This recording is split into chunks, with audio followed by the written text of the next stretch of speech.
Renungan Hari Senin 19 Juli 2021.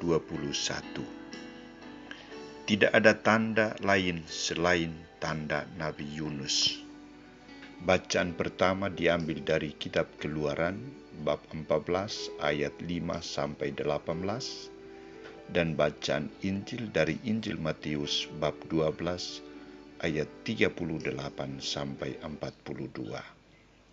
Saudara-saudariku terkasih, Google Map memudahkan orang untuk mengenal apa saja yang diinginkan manusia, seperti tempat-tempat wisata di suatu daerah, mempermudah orang menuju tujuan yang mau dituju, memudahkan orang untuk mengenal toko-toko bersejarah, dan lain sebagainya.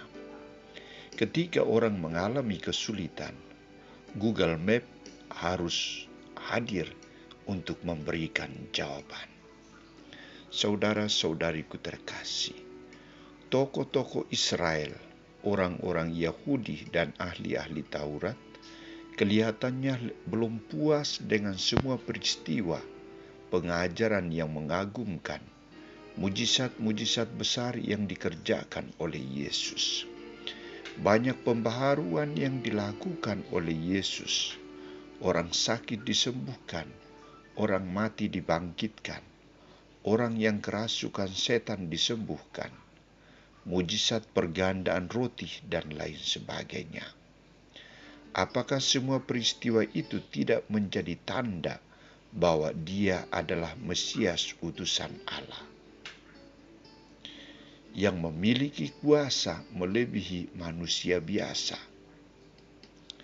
Kenyataan ini yang membuat Yesus semakin heran dengan sikap iman mereka yang sangat dangkal dan sangat tertutup untuk menerima tawaran keselamatan Allah yang terpancar dalam dan melalui segala sesuatu yang telah diperbuat dan dikerjakannya.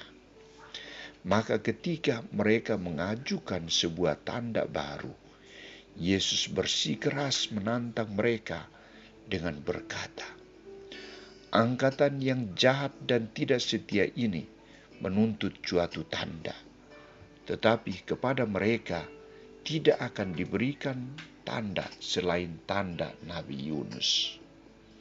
Pertanyaan, mengapa tanda Nabi Yunus yang diberikan Yesus kepada mereka, bukan tanda yang lain? Sebab tanda Nabi Yunus adalah tanda pertobatan bagi orang-orang Niniwe, di mana Tuhan menunjukkan kuasa-Nya atas hidup dan mati bagi manusia, di mana Tuhan membatasi kuasa maut dan kehidupan ditebarkannya.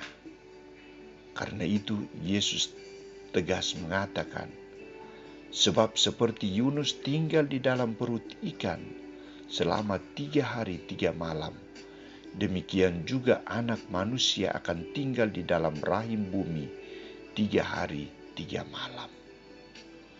Yesus mengangkat peristiwa ini menjadi tanda yang paling besar.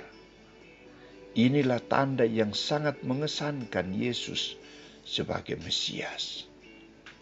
Saudara-saudariku terkasih, saya kira kita tidak perlu meminta tanda dari Yesus atau meminta Yesus untuk menunjukkan tanda ajaib bagi kita. Yesus telah menunjukkan dirinya dalam sakramen-sakramen, tanda dan sarana keselamatan bagi kita. Ia hadir dalam sabda. Ia telah mengorbankan dirinya, mempersembahkan tubuh dan darahnya sebagai santapan bagi kita dalam Ekaristi. Ia mengorbankan hidupnya di salib sebagai sarana keselamatan bagi kita. Bila di antara kita ada yang belum yakin sungguh akan sakramen yang kita terima sebagai tanda atau sarana keselamatan Allah, kita perlu rendah hati dan bertobat. Kita perlu memohon rahmat Tuhan agar membuka mata hati dan iman kita, agar secara jelas melihat tanda kehadiran yang ilahi. Kehadiran Allah yang samar-samar kita jadikan semakin jelas dalam diri kita melalui terang iman, melalui bimbingan dan anugerah Roh Kudus. Suara kenabian dan sikap kebijaksanaan dalam diri kita akan menjadi saluran tanda Tuhan yang hadir dan nyata. Semoga